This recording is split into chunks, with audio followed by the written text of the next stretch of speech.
Welcome to High Noon, where we discuss controversial subjects with interesting people. And as always, at the last week of every month, we have Emily Jashinsky back on the program to do a docket of issues. Emily is the culture editor over at The Federalist. She is often on Rising, on Book TV these days, on C-SPAN, doing interviews there. She also works for YAF, training up the next generation of conservative, intrepid reporters to go out and find the stories that the corporate media will not cover. And she is an all-around pop culture whiz and general commentator whose voice is very valuable, even though she is a baby millennial and she doesn't know anything because she's too young. Inez, don't forget that I'm a senior fellow here at IWF. Oh, yeah. And she is a senior fellow. Emily and I have worked together in so many iterations that I've literally forgotten all the ways in which we're connected. But yes, Emily is a senior fellow here with Independent Women's Forum, which is the sponsor of our podcast and is my employer. So we are very grateful to have Emily here with us. And we have a docket of issues, as we always do. But this time I want to start with a piece from a previous podcast guest, Robert Pondiscio, over at Commentary. In fact, it is the cover story of Commentary this month. And it's a piece about education, but it's a piece about so much more than that. It's called The Unbearable Bleakness of American Schooling: How Contemporary Education Fetishes the Bad and the Broken in American Life.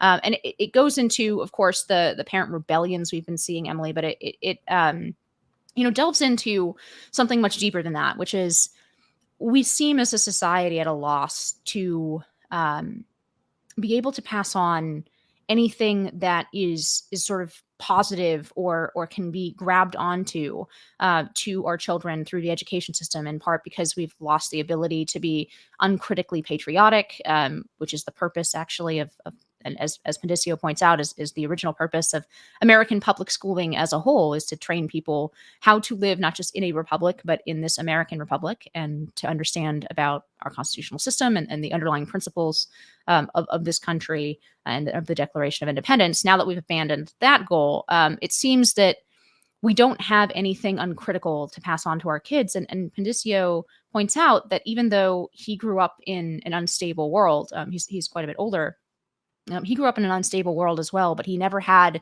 this kind of sense that everything was falling apart, or that he didn't have anything to grab onto or to be proud of. And he thinks that that's a large part of what we're seeing is an increasing mental health crisis among people who are younger. So I don't know which part of that you want to dig into, but I know that you've thought a lot about sort of why young people, let's say, from your baby millennial age, especially younger than you, right, into Gen Z, why they seem so much more fragile, and in a real way. I mean, I'm tempted sometimes to think of them as sort of fake fragile. Right. It's so frustrating to have a conversation with somebody who says that your words are violence, and seemingly has so little, at least physically, to confront. But I do believe a lot of that fragility is genuine, and Robert believes it too, and he's part of what he wrote about in this piece.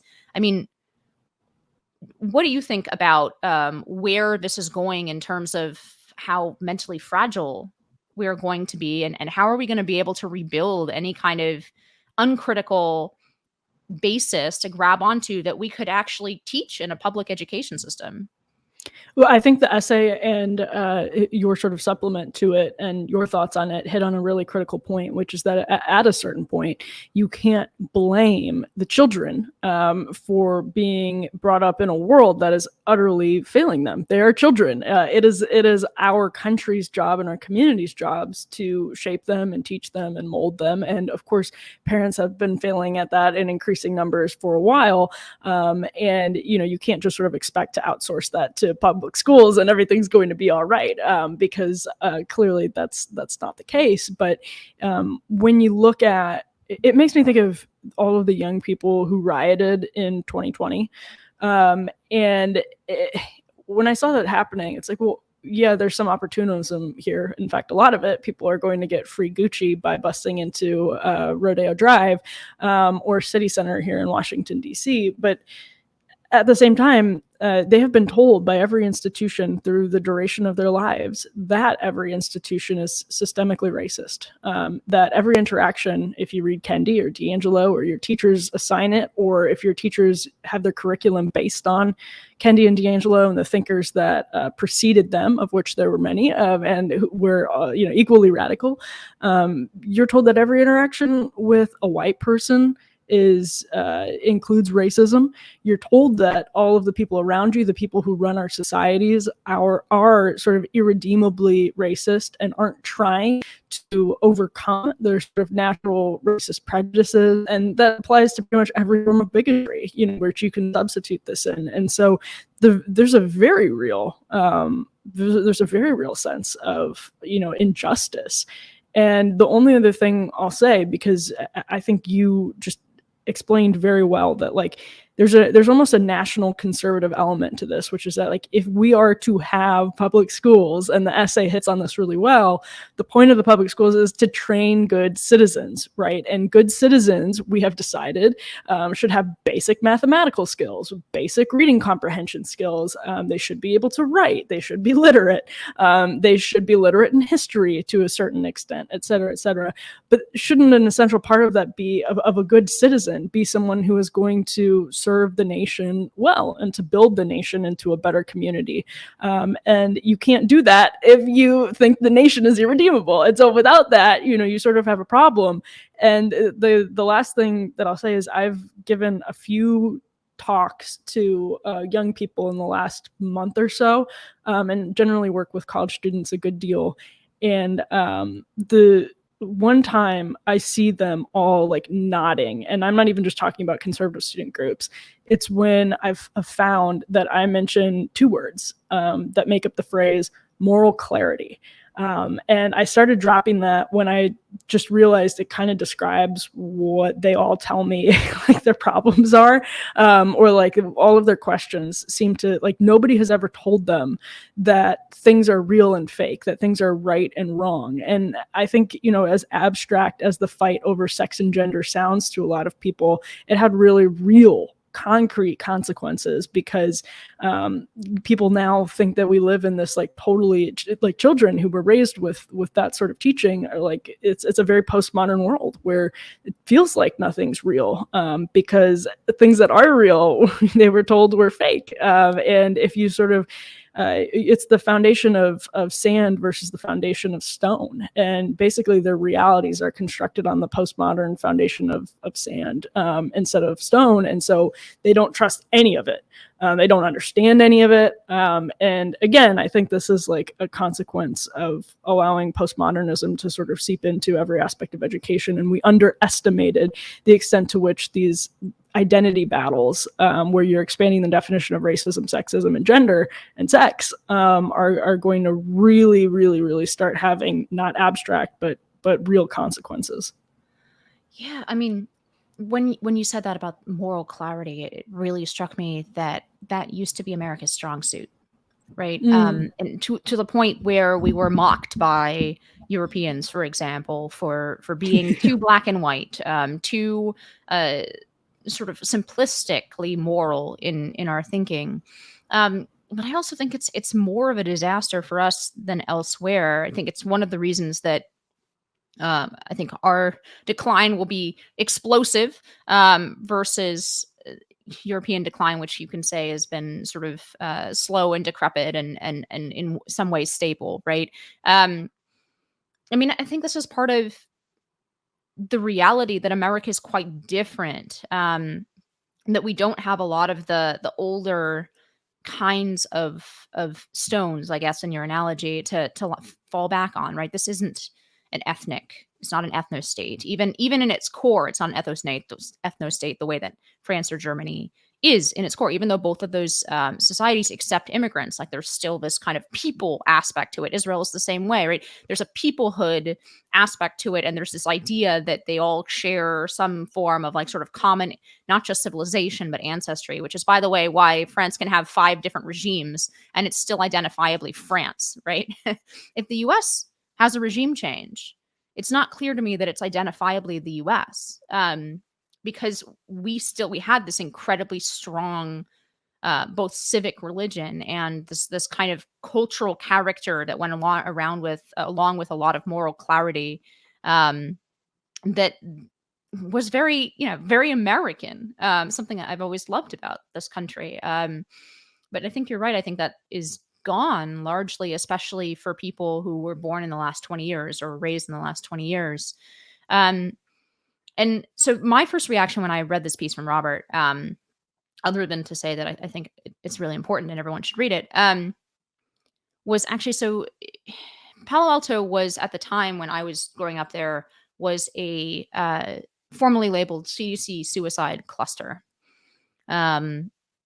There were an inordinate number of suicides in this very wealthy, very privileged, very academically successful and financially successful enclave, right? A super zip. It's a Charles Murray super zip.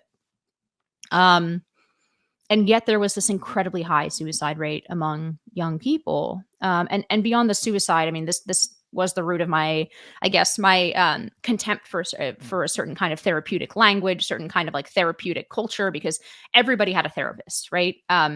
Everybody, all my friends, almost all of them, they all had therapists. They all their parents had therapists, right? Like everybody was constantly worried about their mental health and trying to practice quote unquote self-care. All that stuff was very much a part of the culture.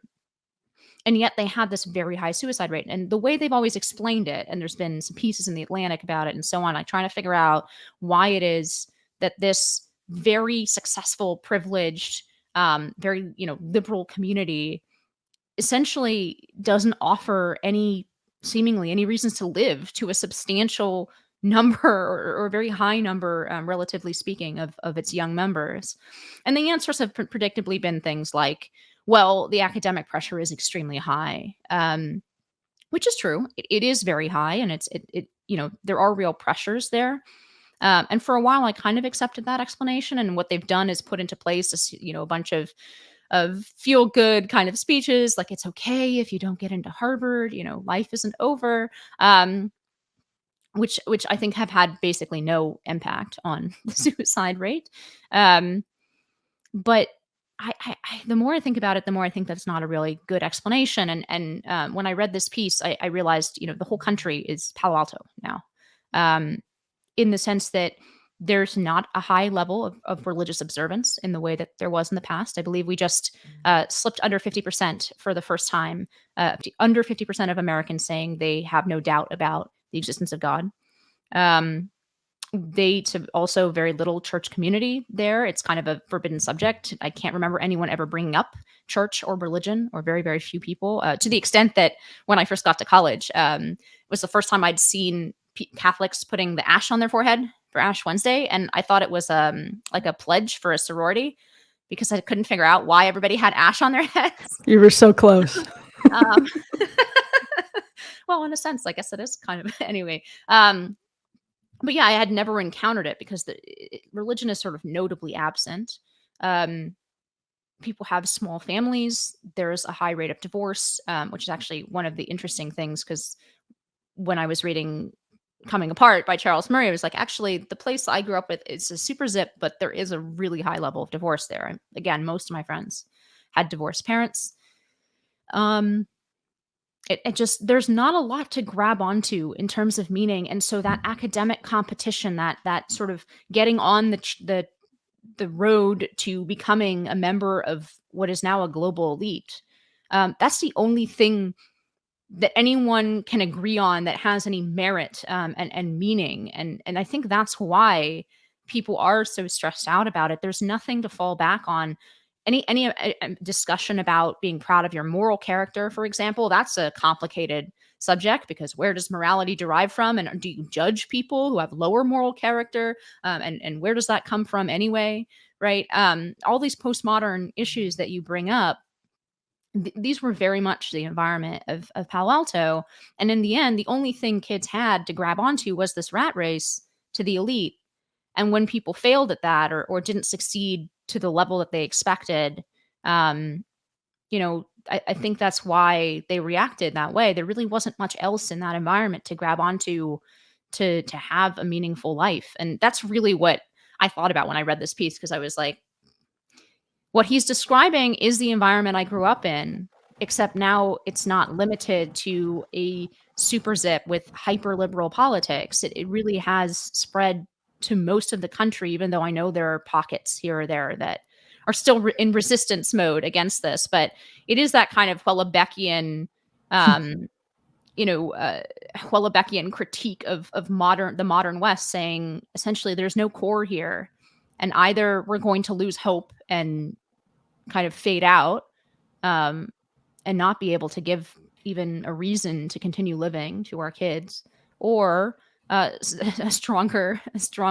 more virile society will supplant us. That was kind of the Houellebecqian point. I don't know if it's quite that stark or dire, but it certainly doesn't seem good. I think it is that stark and it is that dire, because we're really, I think that is the best way to describe it. We are all Palo Alto now, because there's something, we forget that our entire country is basically wealthier than the entire, like an individual in America on average is like significantly wealthier than the average global citizen, as they say. But like even individual states are like wealthier than Great Britain, like almost all of them, I think, except for Mississippi, and maybe even that's changed now. And so we just live, even the middle class, even the working class lives with a level of material comfort that every previous generation would describe as wealth. Even the leisure time that we have, it's wealthy, and that's where it's wealthy sort of relative to all of society. And imagine sort of living in Palo Alto without the bank account of somebody who lives in Palo Alto. Imagine, it's bleak, but I think there's something really interesting about the level of material comfort and the level of emotional satisfaction and just life satisfaction in general. And that's where I think you want to touch on this in another part of the conversation, and maybe this is a segue. I'm not the host, you're the host, so it's your rules, Inez. You're a co-host on these.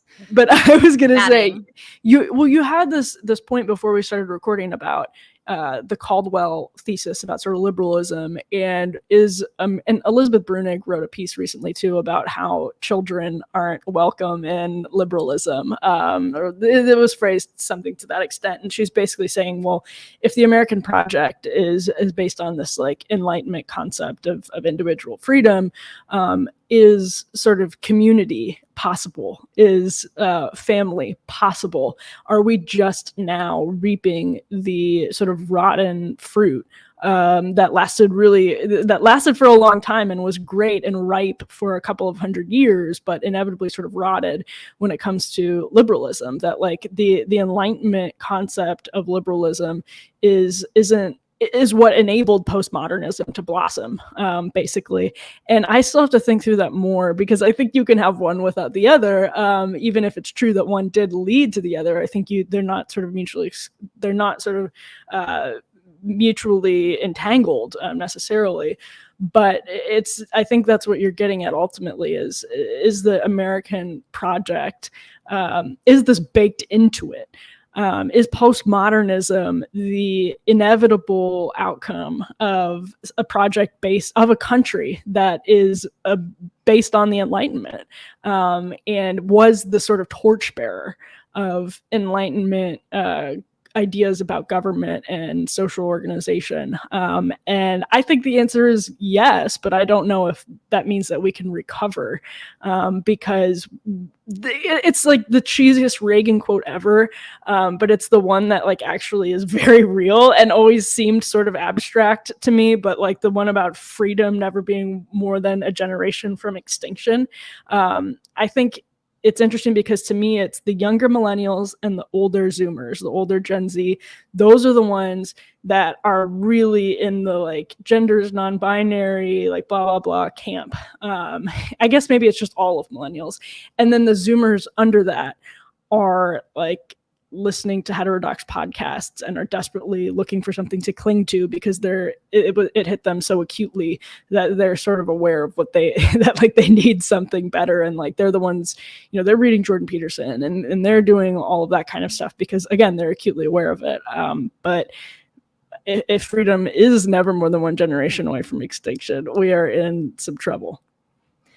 Yeah, we've got two generations down.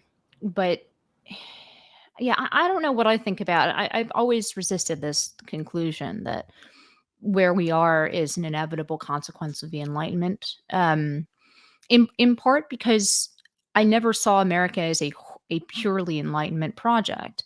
I'm not at all in the camp, and I think it's actually quite historically dishonest of certain sort of post-liberal right folks to try to strip Locke out of the founding. The more honest among them, like people like Adrian Vermeule, are quite upfront about the fact that they just want to reject the American system. I don't think you can strip the Enlightenment or Locke out of it, out of this project, but it's equally true that it wasn't the only influence. And I think this is where we get into trouble, right? When we have this, and it really arose post-60s, this kind of pure and more extreme version of liberalism than ever was ever certainly would ever occur to the founders of this country, right? Who thought that it was perfectly legitimate to have Lockean liberalism coexist with state laws, for example, banning homosexuality, right? So I'm just giving that extreme example because I want to make it clear, like they believed the states could absolutely regulate morality. They absolutely, at that time, they believed the states could have established religions. That only changed later on when there was more competition as to which religion would be established. But even long beyond that, America always had a role for the church. It just had a different role for it, and a more I think a wiser role for it, honestly, when I look at the influence of for example, in Roman Catholic countries in Europe, the influence of the church. It's not what the folks here, I think, who imagine that would be better usually is. It's I think Jefferson was right. When the church really intertwines itself with the state, it becomes just as corrupt as anything else in politics. And that's at least what I see in these countries is more that than the latter, right? And I don't think you need an established church to have a public morality. But the idea that America is this like wrong, yeah, America is this project that is pure liberalism, with no limitations, and I think one of the consistent errors the right has made since the 1960s has been to assume that the vessel of liberalism has no content, that it's only the neutral rules of the road. I mean, this is the famous David French thing about the blessings of liberty, right? And Drag Queen Story Hour, that the rules of the road are enough to hold together a society. I think it was always clear to our founders that wasn't the case. And that I agree with that completely. You needed a normative set of principles. In America became something close to a civic religion, which for a long time was intertwined with Protestantism. But that you needed a normative set of commitments that Robert in this piece is basically saying we don't have anymore in common. And we don't, worse than not in common, a large part of the country doesn't have them at all.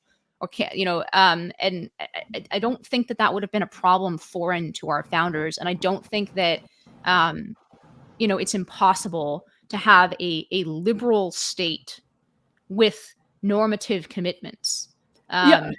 Is on the part of the population. Now, how to maintain those over time? Yes, it's a difficult question. But I don't buy this idea that it's the inevitable evolution of liberalism, in part because it really didn't happen until the 1960s. We had all kinds of disagreements as a country about what those principles should be. Some of them, and including, erupting into civil war. But the kind of specific postmodern liberalism really can be dated to the 60s in this country in terms of it having any kind of influence whatsoever.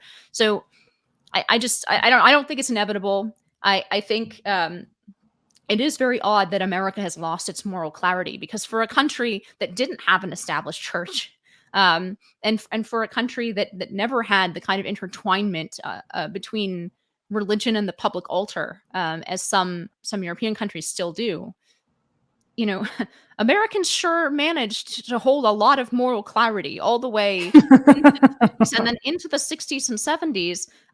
Even though there was this growing movement, and the movement that I'm talking about, it still remained a minority until it essentially took over the institutions in this country.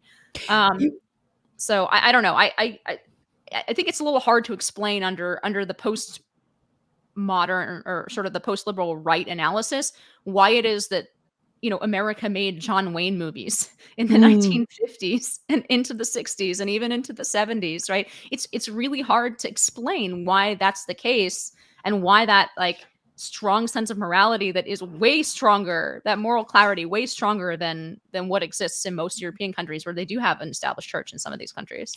Well, you can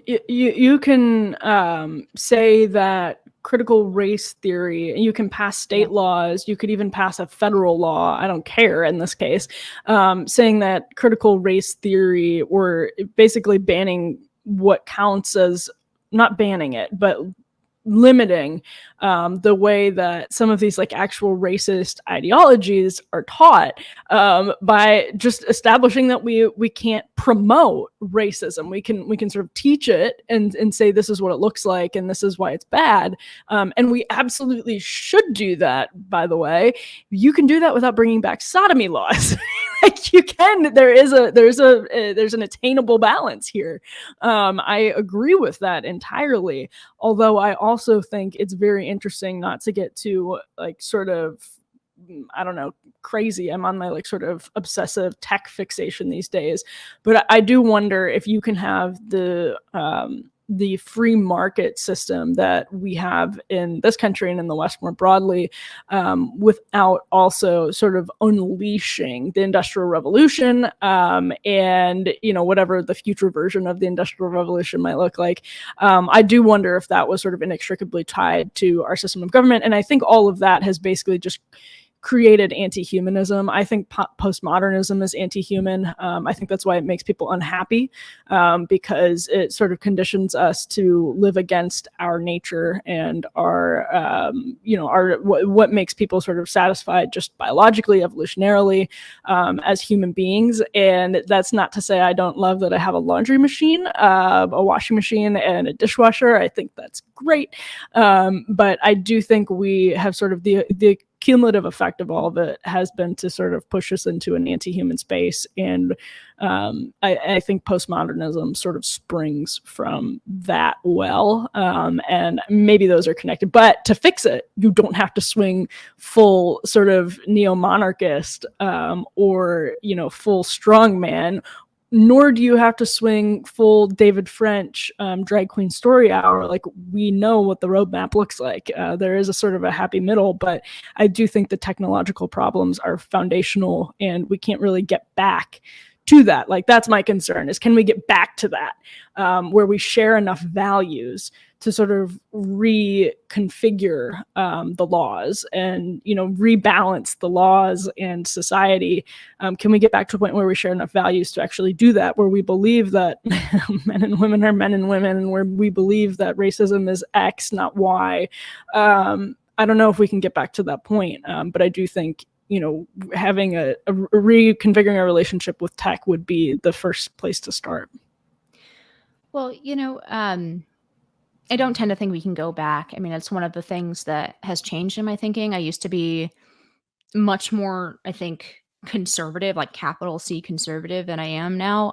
In part because I still had this restorationist hope, that we were going to reestablish certain things. And now I tend to think that the way out is through, and that it's going to look like something that we can't predict right now.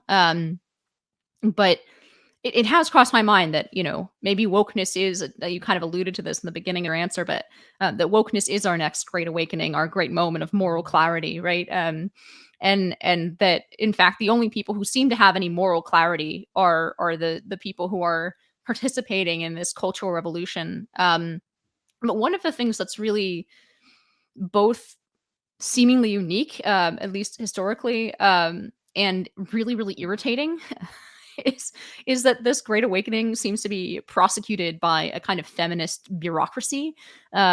That has this sort of very therapeutic, like self-care kind of language to it. And here I'm thinking about, for example, what's happening to our neighbors in the north, in Canada, where the Ottawa Police put out a tweet right before they started to violently move the protesters there out, that said, well, we've given you a chance to be reasonable. And now we're coming in and we're going to be using batons for our own safety, of course, because you are unreasonable. I'm putting, I'm paraphrasing, but that was the tone of this tweet, which was, the ultimate application of state force, right? There is nothing cute or a sort of self-carry about applying batons to people's heads, but it came in this clothing of like, well, we're doing this for our own safety because you're unreasonable. I'm going to count to 3, and by the time I I count to 3, you better get out of here. It had that whole feel to it. So Richard Hanania, sorry. I knew I was going to mess that up. That's why we're laughing, because I said it off air in the beginning. It was like, I'm definitely going to mess this up. Richard Hanania. I thought you wrote it down phonetically.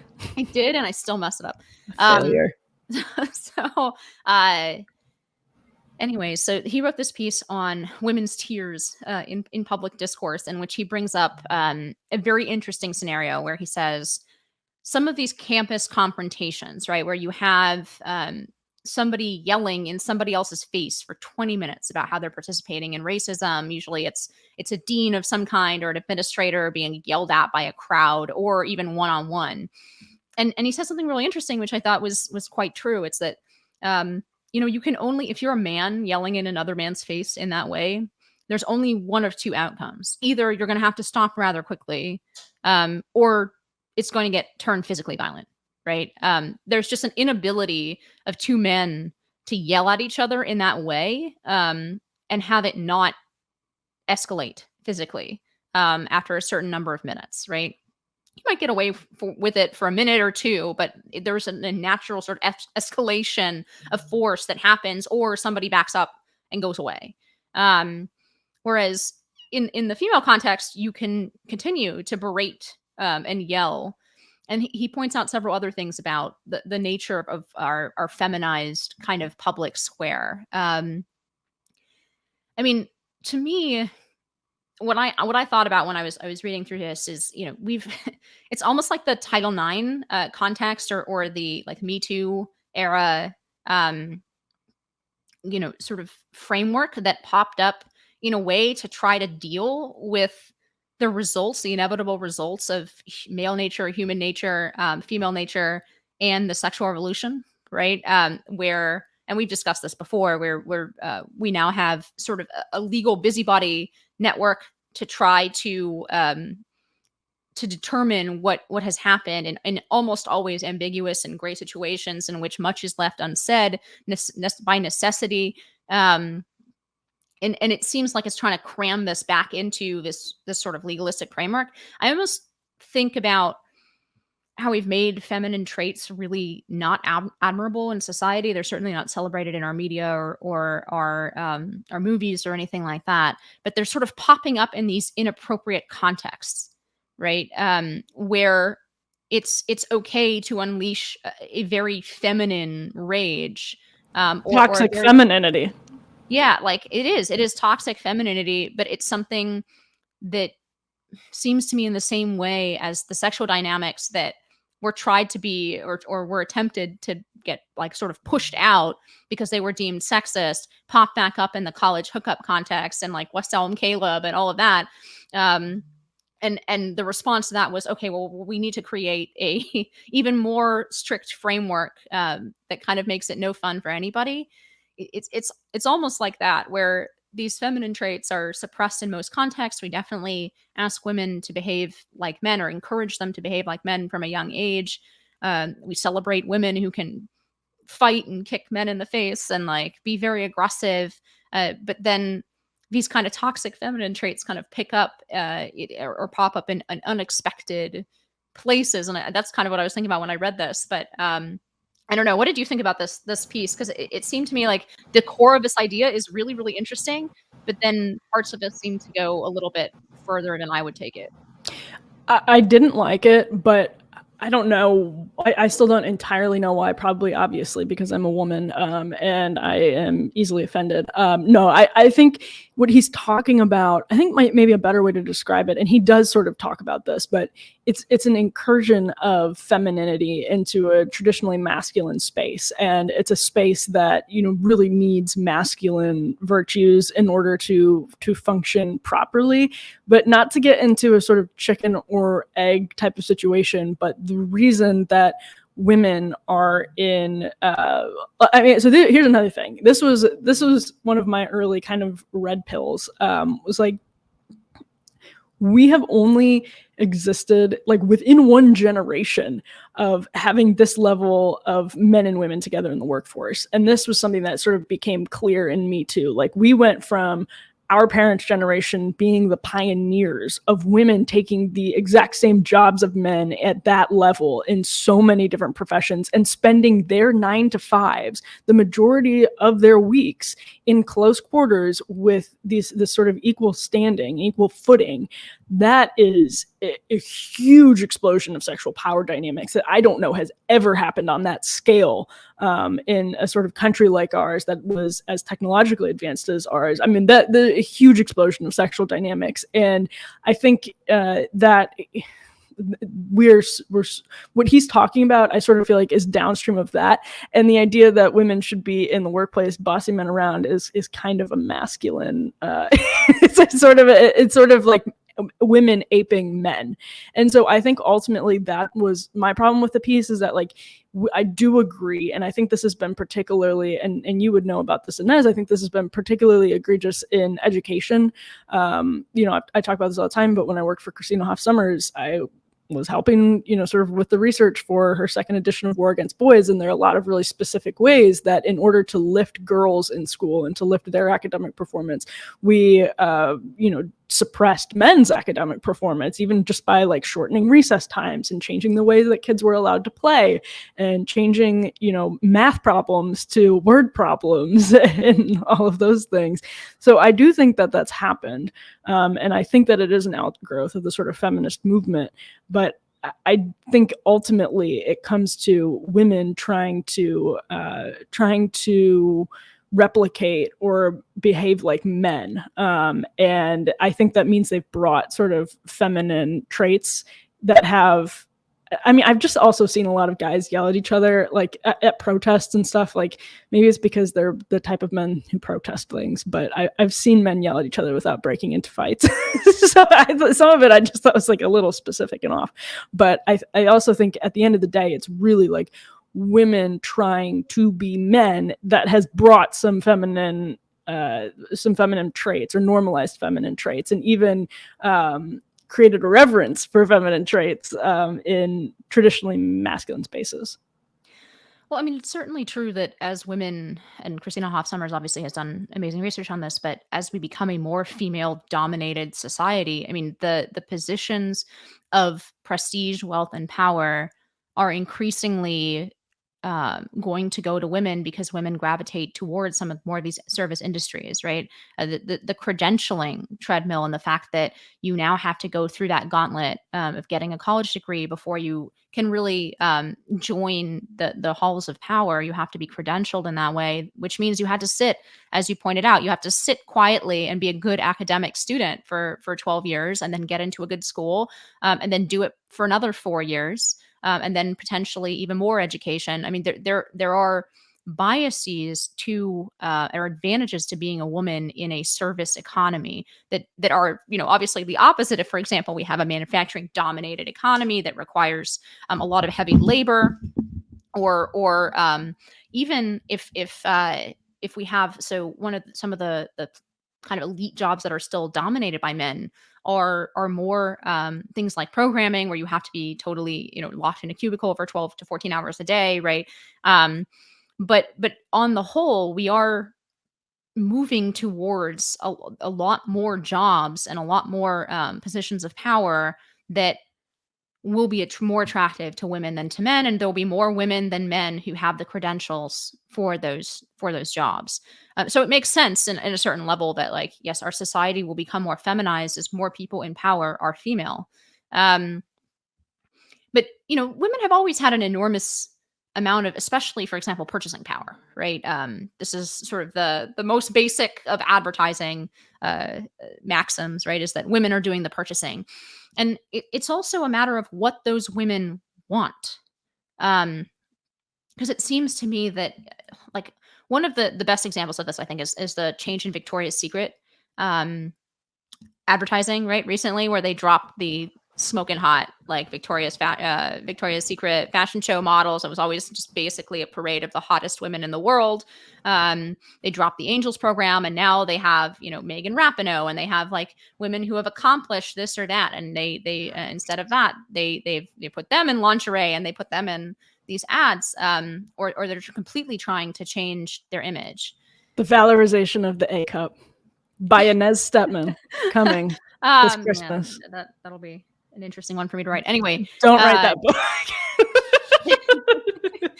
No, but it strikes me that they are trying to go for a customer, because it was always women spending money at Victoria's Secret, right?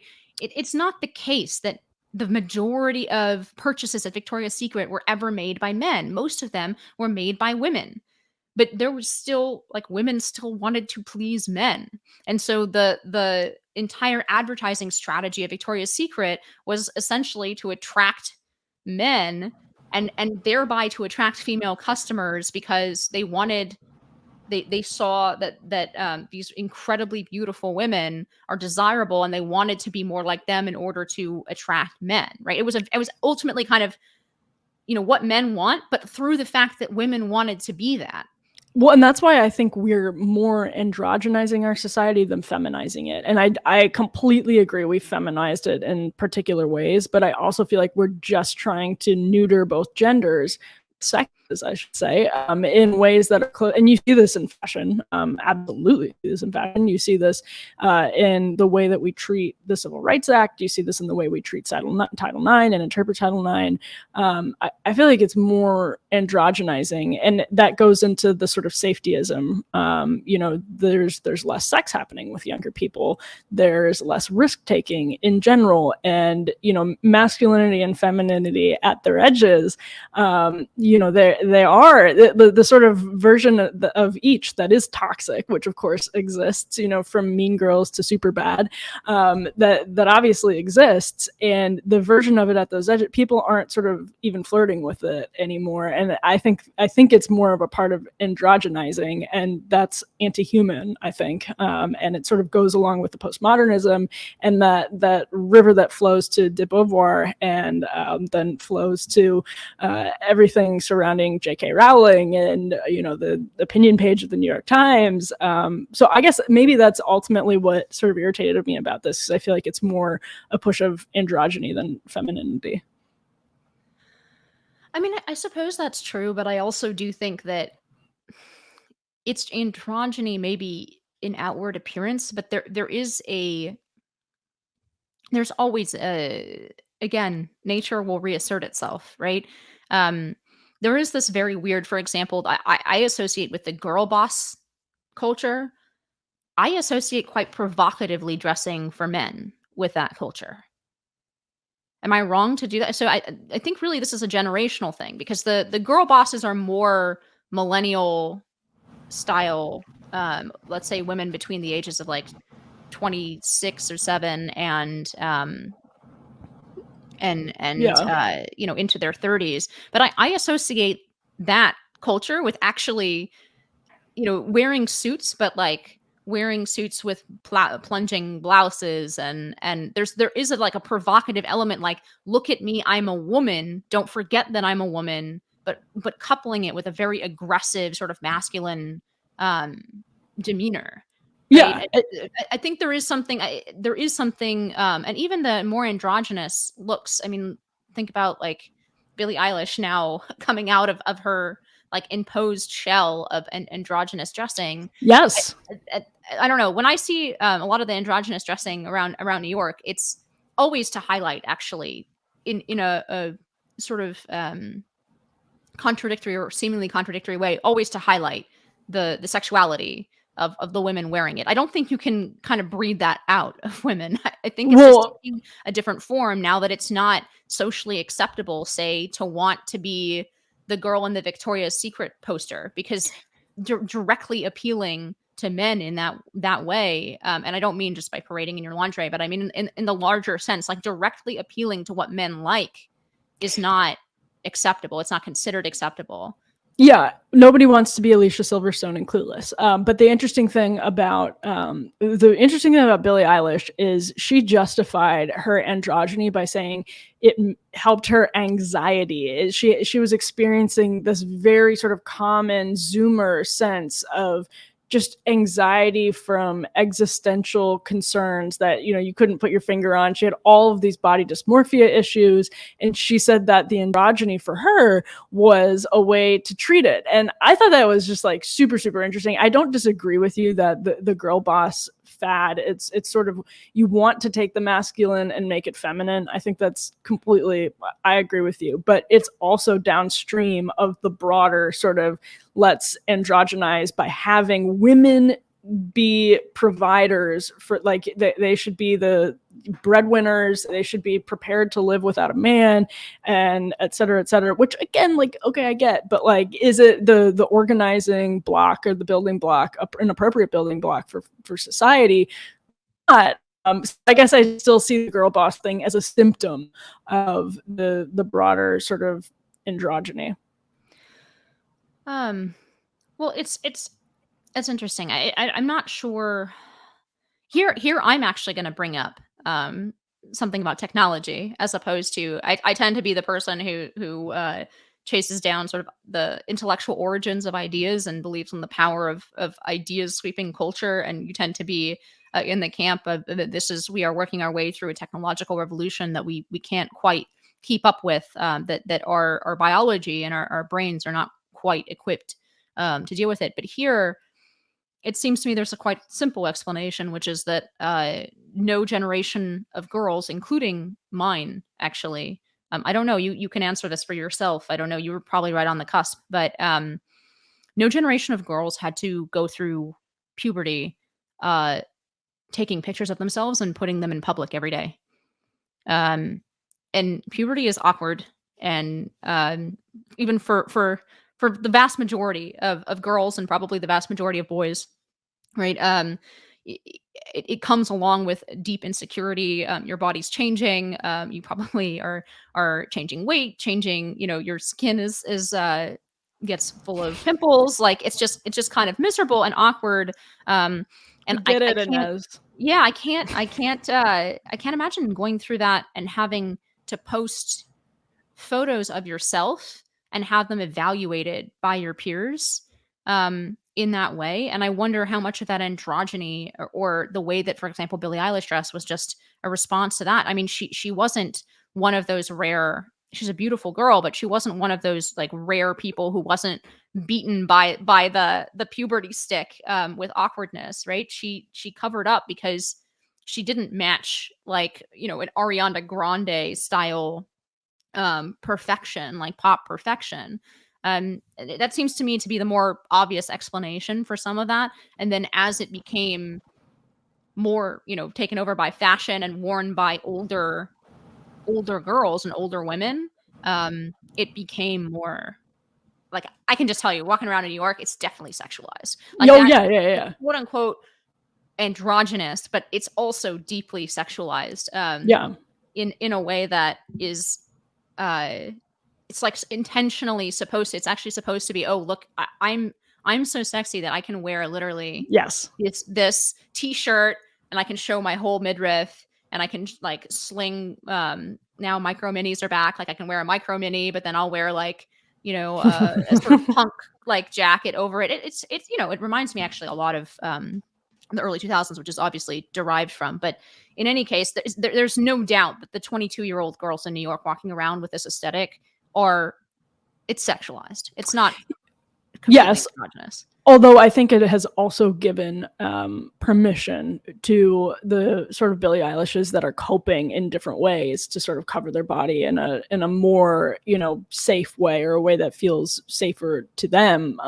But yeah, and I think this is sort of chicken or egg-y, because I would still argue that you know, when the mirror came out, there was a concern that, even when the watch came out, there was a concern that people were sort of obsessed with it. When photography came out, you know, what feels like ages ago, I mean, that's actually a very, very new thing. And I'm not going to go so far as to call photography anti-human, because I think as an art that's operating within this context, it is, I mean, it can be so profound, but it's very new to the human species. And even though it feels really old, and even though some of those pictures look really old, even if they're from the 90s on a disposable camera, I do think that, like, yeah, I think some of this is actually sort of still post tech revolution, going back to like the printing press, and some of it is just still very new to the human race and very confusing. And what I see is the social media revolution of the last 15 years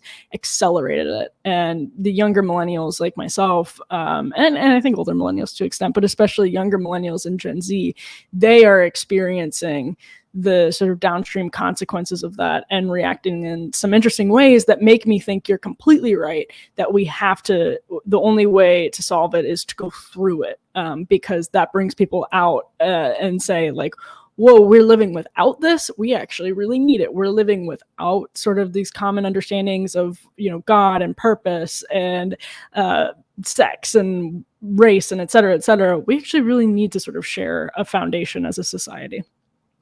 Yeah, let me as we come to the close of this episode, I want to bring up one more article, and I think it's relevant to this conversation to bring it full circle, right? So there's been a certain amount of hope in the last, let's say, several months, right? We had this big victory in Virginia, not because of the politics involved in that, but because a bunch of parents were so opposed to what was being taught, and then ultimately not taught when the schools were closed in the schools, that a lot of center-left folks went and voted for Republican.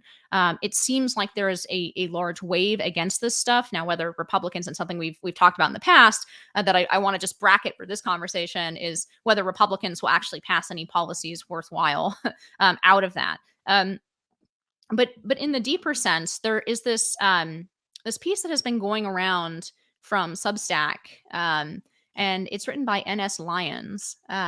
And it's called "No, the Revolution Isn't Over. None of the fundamental drivers of wokeness have relented." And I think he has a really depressing but a really good set of points. One is that wokeness is filling the role of religion, and people, you know, it's difficult to convert people from their religion. Another is that, more important to what we've been talking about, the postmodern void of meaning still hasn't been filled. There's no answer. And here I think this is where a lot of the folks like David French go wrong, is he thinks that we can fill it with this very neutral, rules of the road kind of liberalism, and that just doesn't fulfill the needs of human beings to actually feel, you know, that moral clarity about anything, right? Pocket constitutions. The answer is pocket constitutions. American civic religion. And then he points out that the atomization that has led to all of this, that Robert talked about in his piece, the sort of feeling alone and atomized and disconnected, hasn't abated. And so I think he basically predicts that this is going to be, yes, there will be a backlash, but it won't actually succeed in derailing the train that is wokeness from sort of continuing in this country. And that, you know, one, of course, that's really depressing, to think that this backlash might not come up with much, even though it is definitely happening. So I'm not saying it's not happening, and it is encouraging, but you know, he closed it by saying, with long marches take a long time. And you know, what do you think the fate of this backlash is? Do you think that we are going to be able to go through, as you say, and come up with some new sources of meaning? Are we going to be able to synthesize the technological revolution in a more like human and sane way? Are we going to be able to come up as a species? We are very adaptable, right? are we going to be able to come up with answers that we can give the next generation, whether even if we, for example, we win the political battle and we control what is being taught in the classrooms and it's something much more reasonable. Well, what is that thing? What's that story that we're going to be able to tell to our children about who we are, what we believe? You know, when we don't seem to be able, even a lot of people on the right, I don't think truly can uncritically articulate anything on that kind of base level that's certain. Yeah. Wait, the person who's good at it is Jordan Peterson, and he's not really necessarily on the right. And I think we've seen that actually some of the most effective communicators against the sort of creeping wokeness, but I think even more like nihilism, or you could even call it hedonism, or whatever form it takes, like the sort of cultural, the monopolistic cultural ideology, to the extent that we can define it. The people who are best at questioning it aren't necessarily on the right. And that's why I see it all as sort of the same kind of thing. So like I see what happened in Loudoun County as the same, and that's kind of good news, as the same thing as like why Jordan Peterson suddenly was a best-selling international author with a book that gives almost reactionary but very solid and morally clear advice. I see it all as part of the same thing, that like it's exactly why people are just suddenly like freaking out when the explicitly postmodern ideas about education are being implemented in policy. Like these are actually being implemented, not just sort of being talked about and tinkered around the edges, but they have like fully taken over our educational institutions. I think it's all part of the same thing. And so I guess the question is, does it just stop at, does it just stop at sort of maybe at a David French point, or does it actually keep going to, where it's not just a new civic religion, but where we actually we're sort of comfortable in sharing Judeo-Christian Western concept of freedom and community and country? That is a good question, because you're very right that it can't just stop at one. But I do think that this is all part of the same thing.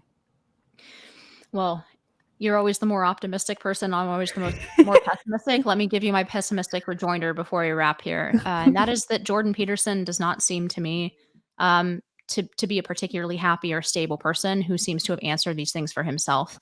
He's working on it, though. He's working on it really hard, and that's not a knock on Jordan Peterson. I think he's very smart and very interesting and very determined to sort of push his way through the morass of postmodernity. I just don't think he's truly done it. I don't think, and I think that's the problem that faces us, and that's the kind of to loop this all full circle again. That's the Welebeckian, real problem, right? It's how to restore meaning in a society that's lost its ability to kind of uncritically accept things, even things that may be false, but things that gave meaning to people's lives and to the bonds that people forged with each other. And I don't know that Jordan Peterson has actually succeeded in doing that. I think he's trying it. To his great credit, he's actually grappling with that problem like every single day and attempting to synthesize a sort of Enlightenment rationality with a certain type of faith. But I'm not 100% sure of the success of that project, or whether that type of blend can ultimately play the same role that religion did for thousands of years in human society. Right. But we'll go ahead and wrap it up there, because Emily has a Bible study to get to. Because she's the. I hope both you and Jordan Peterson find God. I hope America finds God. Anyway, we're gonna let Emily work on that project for us for a while in a more effective way than podcasting.